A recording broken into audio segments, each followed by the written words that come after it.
Pete Hegseth, he's a Fox News contributor and author of In the Arena. He's joining us live today from Chicago. Good morning to you. Good morning, Pete.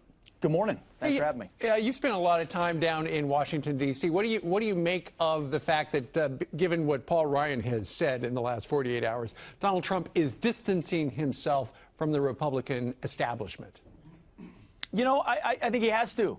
And frankly, I'm a conservative. I've liked a lot of Republicans and conservatives who haven't supported Donald Trump. But I'm sick of this whole idea that we're going to throw bombs and be critics and undermine this candidate. I mean, we've got an election cycle where we've got two choices. I get that Donald Trump is not perfect. I get that he's made mistakes. He's said things that a lot of us don't like. But this is not an election cycle about left and right. This is an election cycle about, do we have a country or not? Do we have borders or not? Do we support our cops or not? Do we stand for the national anthem or not? Do we let political correctness drown us, or do we fight back against us? So Donald Trump is not perfect. But what I say to the critics who are on the sidelines are, don't confuse the sidelines with the moral high ground. Because if you do and continue to do what you do and undermine Donald Trump, we will get Hillary Clinton, which means we will get the fundamental transformation of America will continue.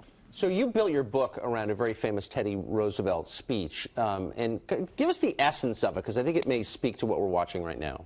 Yeah, I wrote a book called In the Arena. It's about a quote, a man in the arena quote, which is famous and a lot of people out there will know. I carried it with me to Iraq and Afghanistan and Guantanamo Bay. It came from a famous Teddy Roosevelt quote. I don't know if you've got the quote there. We do. The man in the arena quote says, "It's not the critic who counts, it's not the man who points out where the doer of deeds could have done them better or where the strong man stumbles. The credit belongs to the man who is actually in the arena, whose face is marred by dust and sweat and blood, who strives valiantly for worthy causes, and who errs because there is no error, there is no effort without error and shortcoming." And he ends by saying, "So that we never shall be with those cold and timid souls who know neither victory nor defeat." And I would ask America, don't be those timid souls. Don't be those critics on the sidelines, because we have a man in the arena right now, and his name is Donald Trump, and he may not have been your first choice. He wasn't mine. I was a Marco Rubio supporter, then I was a Ted Cruz supporter, then I supported nobody. I was just never Hillary, and then tepidly Donald Trump, and today I will proudly pull the lever for him, not because I have to own everything that he's done, everything that he's said, something that happened 11 years ago, but because I love my country. And that's what Teddy Roosevelt was talking about. The arena is where you fight for America. Right. And it's quite clear the left is off the cliff, open borders, political correctness, gut our military, and Donald Trump's fighting in the arena for us. Well, Pete, what is your message for the folks in the GOP that are splitting the party, that are not following Donald Trump? Thank you very much for Hillary Clinton. Thank you very much for a Supreme Court that's going to undermine our Second Amendment and our First Amendment. Thank you very much for a military that won't be rebuilt, a VA that's not going to get fixed.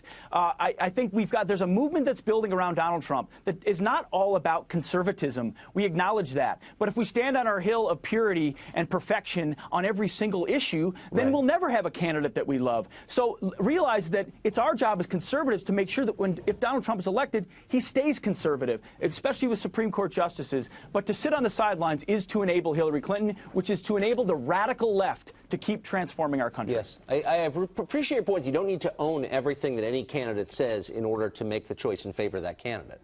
I think it's That's right. All right. Pete Hegseth joining us from Minneapolis, not Chicago. Yes. Pete, thank you very much. Right.